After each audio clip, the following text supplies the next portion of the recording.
ସାଙ୍ଗମାନେ ଆଜି ଦେଖିଛନ୍ତି ଆମର କି ମାଛ ଆସିଛି। ଏଟାକୁ ଆପଣମାନଙ୍କର କ'ଣ କହନ୍ତି? ଆମର ତ ମହୁରାଳି ମାଛ ଅଛି।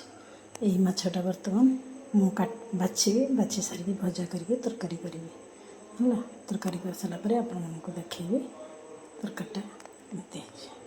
ଦେଖନ୍ତୁ ସାଙ୍ଗମାନେ, ଯେଉଁ ମାଛ ଆସିଥିଲା ତାକୁ ବାଛିଦେଲି। ବାଛି ଦେଇକି ତାକୁ ଗୋଳଉଛି। ବର୍ତ୍ତମାନ କରେଇରେ ପକାଇବି। ଭଲକି ଲୁଣ ହଳଦୀ ଦେଇକି ତାକୁ ଗୋଳେଇ ଦେଲୁ। ଗୋଳେଇ ଦେଇକି ସାରିବେ, ଲୁଣ ଟିକେ ଭେଜିବ, ହଳଦୀ ଟିକେ ଭେଜିଲା ତାପରେ ଆମେ ଇଏ କରି ଏଇ ମାଛଟା ଦେଖିଲେ ସାଙ୍ଗମାନେ, ଏହାକୁ ଭଲ କରି ପାଇସ୍ କରିଦେଲୁ। ବର୍ତ୍ତମାନ କରେଇ ଗରମ ହେଲା, କରେଇ ବସେଇଛୁ। କରେଇ ଦେଇଛୁ, ତେଲ ଦେଇଛୁ। ବର୍ତ୍ତମାନ ଏଇ ମାଛକୁ ଭାଜିଯିବ ନା, ଅଳ୍ପ ଅଳ୍ପ କରିକି ଆମେ ପୁରା ପକାଇକି ମାଛ ଭାଜି ସାରିଲା ପରେ, ସବୁ ପ୍ରକାର ମାଛ ଭାଜି ସାରିଲା ପରେ ତରକାରୀ କଲାବେଳେ ଆପଣମାନଙ୍କୁ ଦେଖେଇବି। ଦେଖନ୍ତୁ ସାଙ୍ଗମାନେ, ଗୋଟେ ଗୋଟେ କରି ମାଛ ଭଜା ହେଇଗଲା। ଏଇ ମାଛ ଭାଜିକି ସବୁ ରଖିଦେଲି, ତାପରେ ତରକାରୀ କରିବି।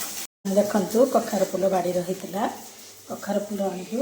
ତାପରେ ଅରୁଆ ଚାଉଳ, ଅଦା, ଜିରା, ଲଙ୍କା ବାଟିକି ତାକୁ ଗୋଟେ ଆଣ ତିଆରି କଲୁ।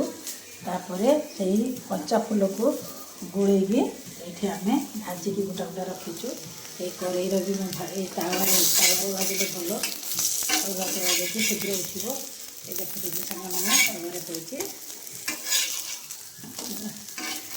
ଏଇଟା ହେଉଛି। ତାପରେ ସେମାନେ ଯେତେବେଳେ ଖାଇବ ଆପଣଙ୍କ ଆଉ ଟିକେ ଦେଖି ନାହିଁ, ବହୁତ ଭଲ। ଆପଣଙ୍କ ବାଡ଼ିରେ ଯଦି ହେଇଥିବ, ମୋ ବାଡ଼ିରେ ହେଇଥିଲା, ମୁଁ ଏଇଟା କିନ୍ତୁ ମହୁରାଳି ମାଛ ତରକାରୀ ଆଉ ଯେ ଫୁଲ ଭଜା ସବୁ କେମିତି ହେଇଛି କହିଲୁ? ଭଲ ହେଇଛି, ଭଲ ଲାଗୁଛି।